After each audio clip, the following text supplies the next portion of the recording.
ሰላም እግዚአብሔር ኣምላክ ይስሕልኩም ናይ ብራዊት ዩቲብ ቻናል ተኸታተልቲ ከመይ ቀኒኹም ሎማዓንቲ ከምታ ትርእይዋ ዘለኹም ኣብ ውቕሮ ቦታ ክንደይ ኣሎ። ሰላም እግዚአብሔር ኣምላክ ይስሕልኩም ኣብ መላእ ዓለም እትርከቡ ናይ ብራዊት ዩቲብ ቻናል ተኸታተልቲ ኣብ ከተማ ውቕሮ ክትገዝኣ እትደልያ ቦታታት እየ ንገሪአክን ደሊ ያው ኣብ ዓዲ መስቀል ትፈልጦ ተሊኽን ኣብ ዓዲ መስቀል ኣብቲ ላዕሊ ኣብኡ ዝሽወጥ ቦታታት እኒኦ ከምዚ ቅድሚት ትረኣኹ ቪድዮታት ጠጠው ዝበለ እንተኒኤዎ ከምዚ 70 ካሬ እዩ ንፎቅ ዝኸውን እዩ ማለት ኣብ ዓዲ መስቀል ላዕሊ ብዚ ቤት ትምህርቲ ትመሃራ ነይርክን ኣብ ዓዲ መስቀል ትፈልጦ ይኽን እና ያው 70 ካሬ እዩ ዋጋ ያው ምጥንጠን ዝበለ ምስቲ ተተኺልዎ እኒኦ 1.7 ይበሃል ኣሎ ያው ከምዚ ዓይነት ብዝተሰርሐ ማለት እንታይ ከምዚ ትሪኢ ኣለኹን እዚ መንደራት ሓድሽ ይመስል እስኻትን እውን ክትገዝኣ ተደሊኹን ኣብዚ ኣለክን ይብለክን በተለይ ደቂ ውቕሮ ከባቢኣ ዘለኽን ክትገዝኣ ትደልያ ክትሰርሓ ትደልያ ማለት እዩ ከምዚ ቆርቆሮኦም መደቀስታት ከም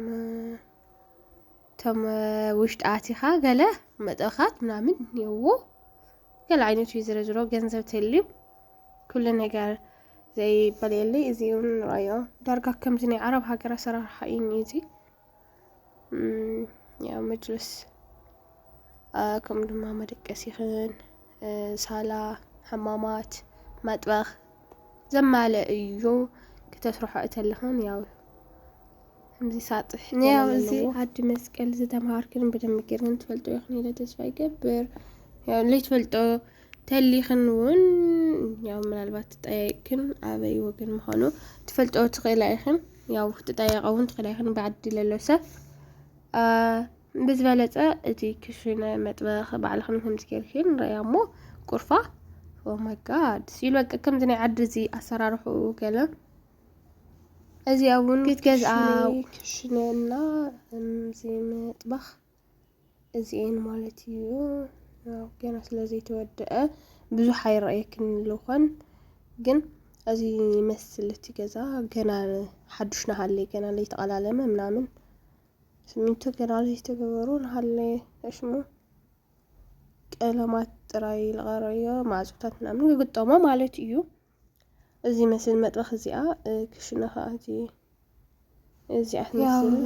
እቲ ገዛ ከምቲ ዝረኣኹንኦ ኣብ ናይ ዓዲ መስቀል ከባቢ ኣርእዮ እዚ ሓዱሽቲ ሓዲግናዮ ኣነ መቸም ስደት ካልወፅእ እዚ ንእሽቶን ሓዲገየ ነይረ ተው እዚ መስል ናይ ሎማዓንቲ ቪድዮ ተተመችክን ከዓ ላይክ ሰብስክራይብ ላገርክን ጀምርኦ እዚ ቪድዮ ምንም ተቆረፀክን ነገር የላይ ማዕፁኡ ናይ ደገ ፈርየክን ተኸይና ትሪኢ ኣለኽን ከምዚ ትሪኢ ኣለኽን እያ ትምስል ያው ኣብ ታሕቲ ሳልሳይ ክሻዕ 4ይ ፎቕ ተስርሖ ትኽእላ ኢኽን ገንዘብ ተልይክን ግን ገንዘብ ተዘይብልክን ከዓ ታሕቲ ብቻ ሰሪሕኽን ዝተደምደመ ብተፈፀመ ከዓ ነዚኣ ትመስል ያው ከምታ ትሪኢ ኣለኽን ከንሸለኽን ናይ ባዕልኽን ዓፂኽን ነዚኣ ትመስል እና ምስ መስሪሑ ጠቕላላ እኳ ኣነ ድምር ገንዘቡ ኣይጣኹን ግን ንዛ ቦታ ጥራይ 1.7 ኣብ ዓዲ መስቀል ቦታ ማለት እዩ ያው ምስቲ ሲሚንቶ ገለታት ብጣዕሚ እንትን ዝበለ ሕዚ ድሕና እዩ ጠቕላላ ንመስርሕ ኢለ ብዙሕ ትውዳእ ይኹን እንትኾነ ደሓን ማለት ከዚ የሕሽ ከፍት ናይ ቀደም ዝረዝሮ ብዝተወደአት ብዝተዛዘመት ናይ ባዕልኽን ገዛ ብዝኮነት ደኽብለክን ብስረቂ ከም ናይ ስዑድ ዓረብ ኣሰራርሓ ነዚኣ ትመስል ተደሊኽን ገዝኣ ተደሊኽን ኮኔክት ግበራኒ ኣነ እውን